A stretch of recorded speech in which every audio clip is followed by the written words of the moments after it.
बिस्मिल्लाहिर्रहमानिर्रहीम, अस्सलाम वालेकुम। खेलों की खबरों पर तबसरों और तजज़ियों से स्कोर के एक और प्रोग्राम के साथ सैयद याया हुसैनी आपकी खिदमत में हाजिर है।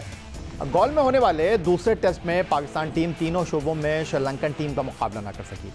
टॉप ऑर्डर और मिडल ऑर्डर बैट्समैनों की नाकामी, शाहीन शाह अफरीदी की गैर मौजूदगी में गैर मौसर बॉलिंग अटैक और सोने पर सुहागा बाबर आजम के अहम मौक़ों पर कैचेस ड्रॉप करना सीरीज़ के आगाज़ से कबल ही श्रीलंका के दो ऐसे खिलाड़ियों की निशानदेही हो चुकी थी जो पाकिस्तान के लिए मुश्किल कर सकते थे, जिनमें एक बाएं हाथ के स्पिनर पराभात जयसूर्या और दूसरे बैट्समैन दिनेश चंदीमल थे, जिन्होंने अपनी परफॉर्मेंस से पाकिस्तान को नाकों चने भी चबा दिए। लेकिन दूसरे टेस्ट में डिसल्वा की सेंचुरी और पहली इनिंग में मेंडिस की बॉलिंग पाकिस्तान के लिए मुश्किलात का बायस बनी। दूसरी जानिब एक बार फिर मिडल ऑर्डर की गैर मुस्तकिल मिजाजी ने पाकिस्तान को शिकस्त से दो चार कराने में मरकज़ी किरदार अदा किया।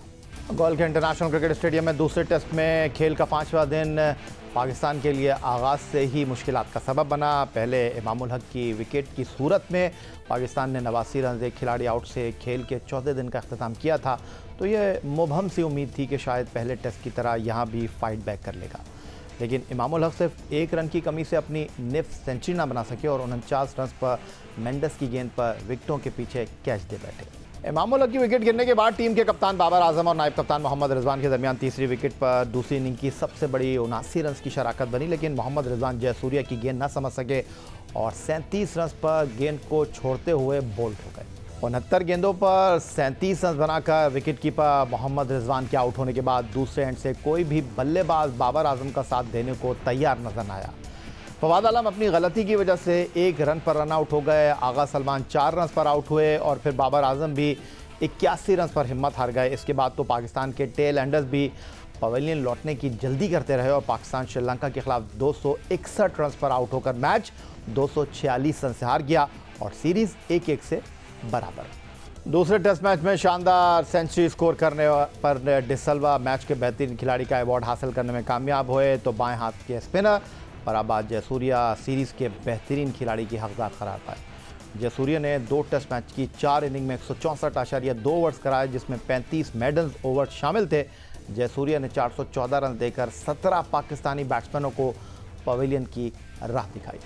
पहला टेस्ट मैच अब्दुल्ला शफीक के नाकाबिल शिकस्त 160 रन के साथ पाकिस्तान ने गोल के इसी मैदान पर कुछ दिन पहले 4 विकेट से जीता था, लेकिन गोल के इसी मैदान पर दूसरे टेस्ट मैच में श्रीलंका ने मैच के 5वें दिन पाकिस्तान को 246 रन से शिकस्त देकर न सिर्फ सीरीज़ को बराबर कर दिया बल्कि आईसीसी टेस्ट चैंपियनशिप के पॉइंट्स टेबल पर पाकिस्तान को 3 से नंबर 5 पर पहुंचा दिया है और ख़ुद नंबर 3 पर आ गया है।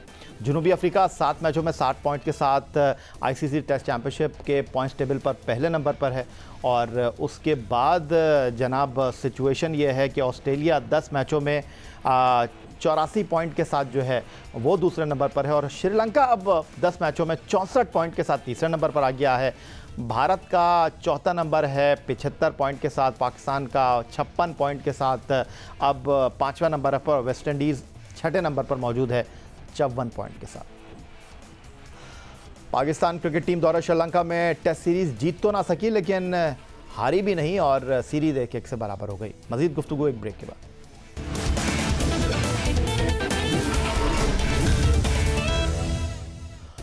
508 रन के हदफ के ताक़ुब में पाकिस्तान की दूसरी इनिंग में इब्तदाई 3 विकेटों पर 176 रन बने, जबकि बकिया 7 विकेटें स्कोर में सिर्फ 85 रन का इजाफा कर सकीं, जो पाकिस्तान के मिडल ऑर्डर की नाकामी का सबूत है। इस बारे में गुफ्तगू करने के लिए हमारे साथ टेलीफोन लाइन पर मौजूद हैं कौमी सिलेक्शन कमेटी के साबिक रुकन और पाकिस्तान के former test of spinner Tausif Ahmed साहब। खुशामदीद कहूँगा तौसीफ अहमद साहब आपको। और पहले टेस्ट मैच में जो कोताहियाँ, जो गलतियाँ सरजद हुई, उसके ऊपर अब्दुल्ला शफीक की 160 रन की नाकाबिल शिकस्त इनिंग ने 4 विकेट की जीत के साथ पर्दा डाल दिया था, लेकिन दूसरे टेस्ट मैच में भी आपने कैचेस ड्रॉप किए, गलत बैटिंग ऑर्डर खिलाया, गलत टीम सिलेक्शन की, उसके बाद पर्दा रहा नहीं और इस बार नतीजा 246 रन की नाकामी के साथ सामने आया है। या बहुत शुक्रिया आपका और सही कहा आपने। और यकीनी तौर पे गलतियां करके भी हम टेस्ट मैच पहला जीते और बड़ी खुशाइन बात है। सब पाकिस्तानियों को प्राउड है इस पे कि कोई बैट्समैनों ने हमारे परफॉर्म की। लेकिन एक ही चीज़ जो मुझे समझ आती है सारे उसमें, कॉम्बिनेशन। आपका कॉम्बिनेशन ठीक खेले ही नहीं। दोनों टेस्ट मैचों में कॉम्बिनेशन ठीक नहीं कर रहा। ठीक है, आप जीत गए, अच्छा किया, एक दो प्लेयरों ने, आप जीत गए, बाबर से प्रेशर हटा, दूसरे ने रन्स किए, बट आपकी बॉलिंग जो है ये वो एक्सपोज हो गई। और किसी टीम के 4 जल्दी आउट करने के बाद आप 500 प्लस करवा दें किसी को, तो मेरा ख्याल है कि ये तो ज्यादती है। और हम देख लें श्रीलंका के इनएक्सपीरियंस बॉलर जो है वो उन्होंने देखें कैसी बॉलिंग की है और आपको वन वे कर दिया सारा कुछ। तौसीफ अहमद साहब, इस सीरीज़ की शुरुआत से पहले हमारे ऊपर पराबाज जयसूर्या, जिन्होंने इसी मैदान पर ऑस्ट्रेलिया के ख़िलाफ़ टेस्ट डेब्यू पर 12 विकेट की कारकर्दगी पेश की थी, उनका खौफ सरों पर मंडला रहा था, लेकिन हमने कोई तैयारी नहीं की उनके ख़िलाफ़। और हमारे पास 2 बाएं हाथ के स्पिनर थे। नोमान को अपने सेकंड टेस्ट मैच में खिलाया, नवाज़ दोनों टेस्ट मैच में खेले, उन्होंने 5 विकेट की कारकर्दगी भी इस सीरीज़ में पेश की, लेकिन कोई मरबूत हिकमत अमली हमारे पास नहीं थी। बावजूद इसके कि ड्रेसिंग रूम में सकलैन मुश्ताक जैसे बड़े स्पिनर मौजूद थे। पराबाज जयसूर्या 2 टेस्ट मैचों में 17 विकेटें ले उड़े और हमारे लिए उनके पास कोई जवाब ही नहीं था। ये आपके पास स्पिनर था क्या? आपके पास एक स्पिनर था, यासर शाह। आपके बाकी नोमान को आपने पहले इसमें नहीं खिलाया, फिर आप साजिद को भी लेके नहीं गए, वो तो खैर एक बड़ी स्टोरी हो जाएगी बाद में। लेकिन आपने जहां तक उनके बैठने किसको बताएंगे, वो तो पार्ट टाइम बॉलर है यार। आपके खुशनसीबी की बात है कि आपको जो है नवाज ने आउट करके दे दिए 5, बहुत अच्छी बात है। ये कोई आपके रेगुलर बॉलर नहीं है पूरे जिसे कहना चाहिए। आपने सलमान को खिलाया, ठीक है, वो खिला दिया, यंग बच्चा था अपनी जगह, बट आप कॉम्बिनेशन ही आपका बिल्कुल ऐसा था। आप पहले डर रहे हैं बैटिंग से, उसके बाद आपको बॉलिंग ने जो है एक्सपोज कर दिया, जो आपकी मेन हथियार होता था, आपको बॉलर आउट करके देते थे। आप मुझे बताइए हसन अली का क्या किरदार है, किस बेस पे उसको आप खिलाए जा रहे हैं और आपको कुछ और ना। तो पता कहने का मतलब ये है कि सिलेक्शन कमेटी से जब टीम सिलेक्ट की है उसके बाद से लेके आप इतने ग्रेट, आपने खुद बताया कि 2 प्लेयर इतने ग्रेट वहां पे बैठे हैं, जिसके सकलैन की बात कर रहे हैं, यूसुफ भाई। आई मीन यूसुफ भाई को देखना चाहिए भाई। वो अब एकेडमी में बार बार कहता हूँ आके देखें कि क्या करना है। लोग उठा के मार रहे हैं शॉट। खैर गलतियां तो प्लेयरों ने की अपनी जगह, बट क्या स्ट्रेटेजी वहां पे बन रही है ये हमें नहीं समझ आई कि कौन सी स्ट्रेटेजी ये लोग बना रहे हैं। बहुत शुक्रिया। तौसीफ अहमद साहब हमारे साथ मौजूद थे, खरी और सीधी बातें कर रहे थे। एशियन क्रिकेट काउंसिल के तवील बहस व मुबाहिसे और मशावरत के बाद एशिया कप 2022 का वेन्यू तब्दील कर दिया गया। T20 फॉर्मेट पर खेला जाने वाला टूर्नामेंट श्रीलंका में शेड्यूल था, लेकिन श्रीलंका में माशी और सियासी बहरान की वजह से इस बात के इम्कान थे कि इवेंट कहीं और मुंतकिल कर दिया जाएगा। अगरचे इब्तदाई तौर पर श्रीलंकन क्रिकेट बोर्ड ने इवेंट मुंतकिल होने की तरदीद की थी, लेकिन एशियन क्रिकेट काउंसिल के इजलास के बाद सूरत हाल वाज़े हो गई थी कि इवेंट UAE मुंतकिल कर दिया जाएगा, जिसको बुध को बाकायदा ऑफिशियल कर दिया गया है। इवेंट के मुकाबले 27 अगस्त से 11 सितंबर तक खेले जाएंगे। UAE के अलावा भारत और बांग्लादेश के मुतबादिल वेन्यू भी सामने आए थे, लेकिन UAE तीसरी मरतबा इवेंट की मेज़बानी करने का एजाज़ हासिल करने में कामयाब हो गया।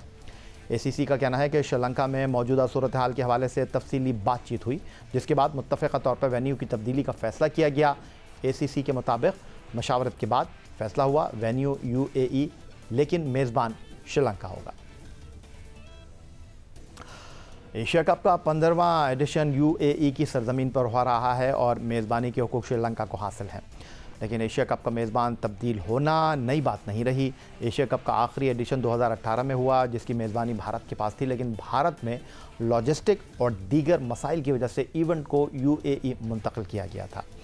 एशियन क्रिकेट काउंसिल के इजलास में दिसंबर 2018 को 2022 एशिया कप की मेज़बानी पाकिस्तान को मिली थी, लेकिन उस वक्त ये तस्दीक नहीं हुई थी कि मैच पाकिस्तान या फिर UAE में होंगे, क्योंकि भारतीय क्रिकेट बोर्ड पाकिस्तान और भारत के दरमियान सियासी कशीदगी की वजह से पाकिस्तान में मैच खेलने को तैयार न था, लेकिन पाकिस्तान इसकी मेज़बानी के लिए तैयार था। दुनिया में कोरोना वायरस की वबा की वजह से ACC का इजलास कई बार मुलतवी हुआ और एशिया कप भी खटाई में पड़ता गया। पाकिस्तान क्रिकेट बोर्ड के साबिक़ सरबराह एहसान मानी ने 14 अप्रैल 2020 को मीडिया से गुफ्तगू में इस इब्हाम का इजहार किया था कि वो एशिया कप के 15वें एडिशन के मेज़बान के बारे में कुछ नहीं कह सकते कि कहाँ होगा और कब होगा।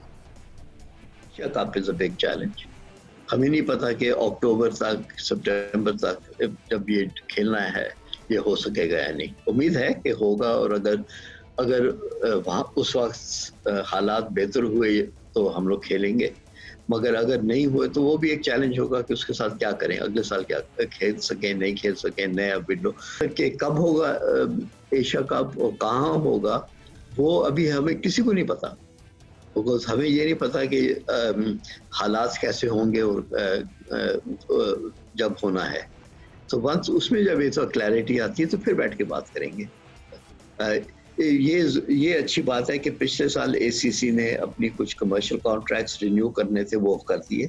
सो अगर होता है एशिया कप तो वो बहुत जल्दी एक्टिवेट हो सकेगा, मगर कहाँ होगा और कब होगा this is not in our hands. जून 2020 में पाकिस्तान क्रिकेट बोर्ड ने भारत की जानिब से एशिया कप में शिरकत पर मुसलसल हिचकिचाहट की वजह से एशिया कप 2022 की मेज़बानी श्रीलंका को सौंप दी, जिसके बदले पाकिस्तान को 2023 एशिया कप की मेज़बानी मिल गई। लेकिन अब भी ये सवाल मौजूद है कि क्या भारत आइंदा साल पाकिस्तान में आकर मैच खेलेगा, और अगर भारत ने पाकिस्तान में मैच खेलने पर रजामंदी जाहिर न की तो फिर इसी साल वर्ल्ड कप 2023 भारतीय सरजमीन पर है, जहाँ पाकिस्तान को भी शिरकत करना है, जो एक संगीन सूरत हाल पैदा कर सकती है। एशियन क्रिकेट काउंसिल के तहत एशिया कप 14 मरतबा मुनक्किद हो चुका है। ये टूर्नामेंट वनडे फॉर्मेट के तहत खेला जाता है, लेकिन पहली मरतबा 2016 में ये इवेंट T20 फॉर्मेट पर खेला गया, और इस मरतबा भी ये टूर्नामेंट T20 फॉर्मेट के तहत ही मुनक्किद होगा, जिसकी वजह इस साल ऑस्ट्रेलिया में होने वाला T20 वर्ल्ड कप है, ताकि टीमों को मेगा इवेंट की तैयारी के लिए मदद मिल सके। लेकिन आखिरी मरतबा ये टूर्नामेंट 2018 में UAE की सरजमीन पर हुआ, जो वनडे फॉर्मेट के तहत खेला गया, जिसमें भारत ने बांग्लादेश को 3 विकेट से हराकर टाइटल अपने नाम किया। एशिया कप 2018 में पाकिस्तान ने विकेटकीपर सरफराज अहमद की क़यादत में इवेंट में हिस्सा लिया, लेकिन इस टूर्नामेंट में पाकिस्तान की परफॉर्मेंस इंतहाई मायूस कुन रही। 6 टीमों पर मुश्तमिल टूर्नामेंट में पाकिस्तान ग्रुप में मौजूद था, जहां उसे भारत और हांगकांग से मुकाबला करना था, लेकिन पाकिस्तान कमज़ोर हांगकांग के खिलाफ ही कामयाबी समेट सका और भारत से मैच 8 विकेट से हार गया। एक फतह और एक शिकस्त के बाद पाकिस्तान ने सुपर 4 में जगह बनाई। यहाँ भी पाकिस्तान ने सिर्फ अफगानिस्तान के खिलाफ कामयाबी समेटी और बांग्लादेश और भारत के हाथों शिकस्त से 2-4 होकर फाइनल से बाहर हो गया। यही आज का हमारा प्रोग्राम था। ट्विटर पर आप हमें फॉलो कर सकते हैं, फेसबुक पर हमारा पेज score.geo-news, जहां जाकर आप इस प्रोग्राम के क्लिप्स एक बार फिर देख सकते हैं, और आप हमें ईमेल कर सकते हैं, अपनी राय का इजहार कर सकते हैं score@geo.tv पर। इस दुआ इस उम्मीद इस तवक्को के साथ कि पाकिस्तान में खेल और खिलाड़ी तरक्की करते रहें, सैयद याहिया हुसैनी को स्कोर की पूरी टीम के साथ अगले प्रोग्राम तक के लिए इजाज़त दीजिए। अल्लाह हाफ़िज़।